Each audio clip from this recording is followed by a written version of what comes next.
Welcome back in our class.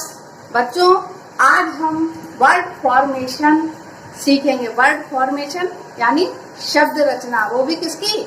English शब्द की। Words कैसे बनाए जाते हैं, तो इसके लिए सबसे पहले आपको जानना ये जरूरी है कि लेटर क्या है। लेटर जिसको हिंदी में कहते हैं क्या? अक्षर। किसी भी भाषा को सीखने के लिए सबसे पहले उसके अक्षरों को जानना जरूरी होता है। तो इंग्लिश सब्जेक्ट में, इंग्लिश भाषा में जो अक्षर होते हैं, लेटर्स होते हैं, वो ऑलरेडी हम प्रीवियस वीडियो में आपको बता चुके हैं। तो ये लेटर्स जो है इनको अल्फाबेट भी कहते हैं, अल्फाबेट भी कहते हैं, जिसको हिंदी में वर्णमाला बोला जाता है। वर्णमाला में अक्षर 52 होते हैं, लेकिन अल्फाबेट में अक्षर 26 होते हैं। इसमें वर्णमाला में अक्षर हिंदी में कितने होते हैं? 52। लेकिन अल्फाबेट्स इंग्लिश लैंग्वेज में देयर आर 26 लेटर्स, जिनको कितने भागों में बांटा जाता है? 2 भागों में बांटा जाता है, वॉवेल्स और कॉन्सोनेंट्स। कॉन्सोनेंट जिनको क्या कहते हैं? व्यंजन। और इसको क्या कहते हैं? स्वर। वॉवेल्स को स्वर कहते हैं। स्वर कौन होते हैं? जिनके द्वारा मात्राएं बनाई जाती हैं, मात्राएं लगाई जाती हैं। लेटर क्या है? The smallest unit of letter जो होता है वो क्या है? The smallest unit of a language. Smallest unit of a language, यानी कि किसी भी भाषा का सबसे छोटी इकाई, स्मॉलेस्ट में सबसे छोटी इकाई, सबसे छोटी यूनिट इकाई, सबसे छोटी इकाई किसी भी भाषा की क्या कहलाती है? लेटर्स कहलाती है, अक्षर कहलाती है। ठीक है। इसके बाद अब ये वॉवेल्स और कॉन्सोनेंट्स, ये प्रीवियस वीडियो में मैं बता चुकी हूँ। वॉवेल्स जो होते हैं वो हमारे 5 होते हैं और कॉन्सोनेंट होते हैं वो 21 होते हैं। अब मैं उस वीडियो को इसके डिस्क्रिप्शन बॉक्स में उसकी लिंक डाल दूंगी, तो उससे आप देख लेना। अब हम आते हैं वर्ड पर। तो वर्ड किसे कहते हैं? वर्ड को हिंदी में कहते हैं शब्द। वर्ड की डेफिनेशन क्या होती है? A group of letters, a group of letters that gives a complete sense,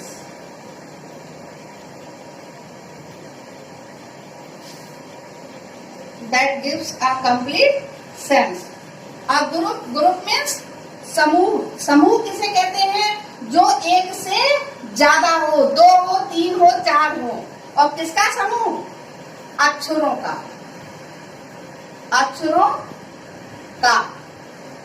अक्षरों का एक समूह। ए मीन्स एक, अक्षरों का एक समूह, दैट जो गिव्स देता है, या मेक्स, सॉरी गिव्स नहीं, यहाँ पर लिखेंगे हम मेक्स। मेक्स मीन्स बनाता है। क्या? अ कंप्लीट, एक कंप्लीट मीन्स पूरा। सेंस मीन्स अर्थ, जो क्या बनाता है?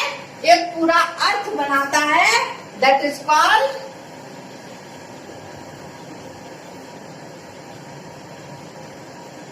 वर्ड। वह कहलाता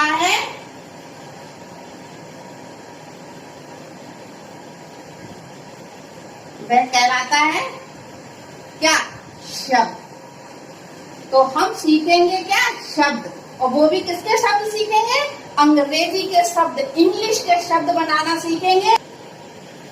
जैसे कि यहाँ पर देखते हैं, कुछ शब्द लिख रही हूं मैं हिंदी में। बिल्ली, चूहा, हाथी, गेंद, बल्ला, ये शब्द लिखे हैं। इनको मैंने ये शब्द इसलिए लिए हैं बेटा कि आपको इनके अंग्रेजी लगभग सबको पता है। हमको बहुत ही सिंपल और आसान तरीके से इंग्लिश को पढ़ना और इंग्लिश को लिखना सीखना है। बिल्ली को आप इंग्लिश में क्या कहते हो? कैट। मैंने इसका उच्चारण लिखा है यहाँ पर। क्या लिखा?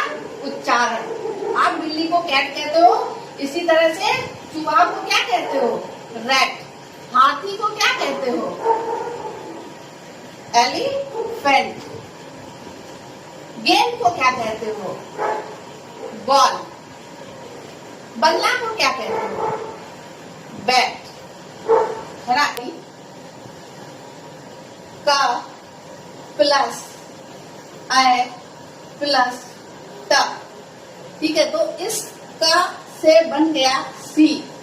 अब ये जो ए की मात्रा चढ़ी हुई है, याद रखिए अंग्रेजी में मात्रा का स्थान एक ही होता है। जिस लेटर पर या जिस अक्षर पर मात्रा चढ़ी है, ठीक उसके बाद उस मात्रिक से बनने वाला जो भी मीनिंग होगा, जो भी लेटर होगा, ठीक उसके बाद लिखा जाएगा, न ऊपर न नीचे।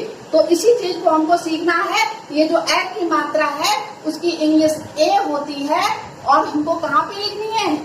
ठीक का के बाद यहाँ पास में, और टा की अंग्रेजी ये, तो CAT ये बन गया आपका कैट। ठीक इसी तरह से दूसरा शब्द है रैट। तो ये भी मैंने र और ये रही ए की मात्रा और प्लस टा।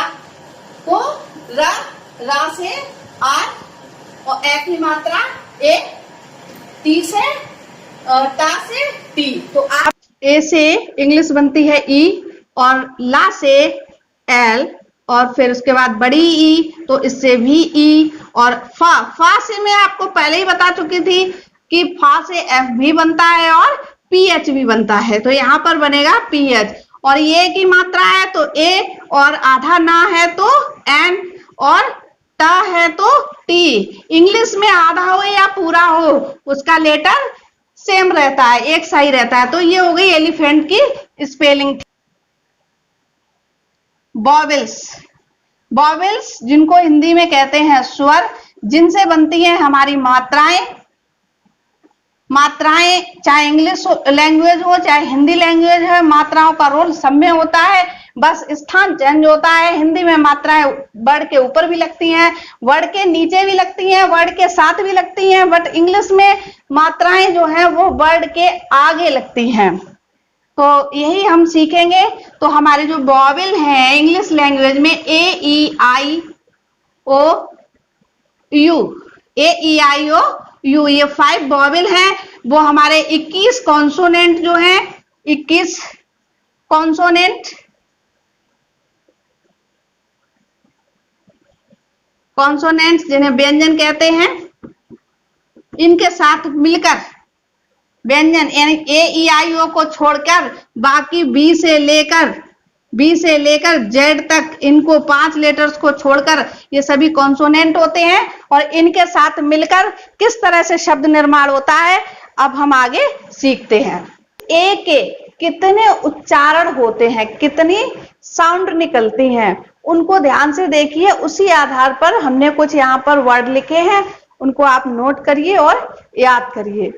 तो पहला इसमें देखिए, ए लेटर से, ए वॉवेल से जो पहली साउंड है वो है अ, जिसके लिए यहाँ एग्जाम्पल के तौर पर एक शब्द लिखा गया है अगो। इसको पढ़ेंगे AGO, अगो। इसका मीनिंग होता है पहले। ऐसे ही AGAIN, इसका मीनिंग होता है दोबारा। तो ऐसे ही दूसरा इसका उच्चारण देखिए, इसको बड़ा कहते हो, ये बड़े आ की मात्रा है। तो इसका एग्जाम्पल मीनिंग है CAR, car, car means car. दूसरा है STAR, स्टार, स्टार मीन्स सितारा। अब देखिए इसी ए की तीसरी साउंड है अ। ये क्या है, ये बड़ा आ और ओ दोनों की बीच की ध्वनि है, ना तो ओ है और ना आ है, बीच की साउंड है ओ। जैसे डॉक्टर, मॉल, तो इसमें ये अर्धचंद्र बिंदी लगती है, मतलब अर्ध चंद्रमा बना होता है, बिंदी इसमें नहीं होती है। तो इसको इस तरह से पढ़ते हैं। और इसके लिए यहाँ पर कुछ मीनिंग लिखे हैं, ध्यान दीजिए। ALL ऑल, ALL ऑल, उच्चारण भी लिखा हुआ है। इसका मीनिंग होता है सब। दूसरा शब्द है CALL, इसको भी बोलते हैं क्या, कॉल। कॉल मीन्स क्या होता है, पुकारना या बुलाना। इसके बाद देखिए ए से ही ए साउंड भी निकलती है, जिसके लिए ये मात्रा भी, इसमें साथ में मात्राएं भी ये तो वॉवेल है, स्वर है, तो ज्यादातर मात्राएं ही होती हैं शब्दों में। तो इधर देखिए DA बाई, डे मीन्स दिन। दूसरा PRA बाई, प्रे मीन्स प्रार्थना करना। और इस ए से ए साउंड भी निकलती है। ए साउंड के लिए शब्द देखिए RAT, रैट, रैट मीन्स चूहा। BAT बैट, बैट मीन्स बल्ला। ए से कौन कौन सी साउंड निकलती हैं, अ और आ और ओ, और ए और ए, तो ये साउंड निकलती हैं। इनकी मात्राएं भी सामने लिखी हुई हैं। यानी ये कितने हो गए, 5 साउंड निकलती हैं ए वॉवेल से। ई साउंड से कितनी वॉवेल निकलती हैं, इधर देखिए, छोटी ई, बड़ी ई और ए, ये 3 साउंड निकलती हैं। और कभी कोई साउंड नहीं होती है, कोई आवाज या साउंड नहीं होती है। देखेंगे आगे अभी शब्दों में। देखिए ई से जो छोटी ई की साउंड निकलती है, उसके लिए यहां पर शब्द लिखा है DELAY, delay, delay means there. दूसरा शब्द लिखा है REGARD, रिगार्ड, रिगार्ड मीन्स सम्मान। अब देखिए ई से ही बड़ी ई की साउंड निकलती है, बड़ी ई की आवाज निकलती है। एग्जाम्पल के तौर पे देखिए HE, ही मीन्स वह, ये पुरुषों के लिए प्रयोग किया जाता है। और SHE, शी मीन्स भी वह होता है, ये स्त्रीलिंग के लिए प्रयोग किया जाता है। और ही पुल्लिंग के लिए प्रयोग किया जाता है। BEE, बी मीन्स मधुमक्खी। इसके बाद देखते हैं ई से ही ए साउंड, है ना, ई से ए साउंड, ये एक ही मात्रा लगी हुई है। Pencil, PENCIL, pencil. अगर इसमें से सिल हटा दे तो केवल रह जाएगा पेन, तो भी इसमें ई जो है वो ए साउंड ही निकाल रहा है। ऐसे ही पेंसिल मीन्स पेंसिल, तो SELL, सेल, सेल मीन्स बेचना। Next meaning VELL, well, well means घंटी। अब देखिए लास्ट में मैंने लिखा है कि ई की अपनी कोई ध्वनि नहीं होती है, ऐसा किसी किसी शब्दों में होता है। जैसे NINE, 9, तो इसमें 9 देखिए, 9 ना लास्ट में N बना हुआ है, तो इसमें देखिए ई लिखा है, लेकिन इस पे कोई मात्रा है, कोई साउंड है, नहीं है। ऐसे ही ROSE रोज, तो रोज लिखा है, जा बना हुआ है, क्या एस से जा बन गया, लेकिन क्या ई साउंड की कोई मात्रा लगी है, नहीं लगी है। तो कभी कभी ऐसा भी होता है कि ई जो है वो साइलेंस होता है, ठीक है। तो अब आप कहोगे कि ई साइलेंस, रोज में साइलेंस है, ही में साइलेंस क्यों नहीं है? तो ये इंग्लिश लैंग्वेज है, इसमें आप जितना ज्यादा पढ़ोगे उतना आपका शब्दकोश बढ़ेगा।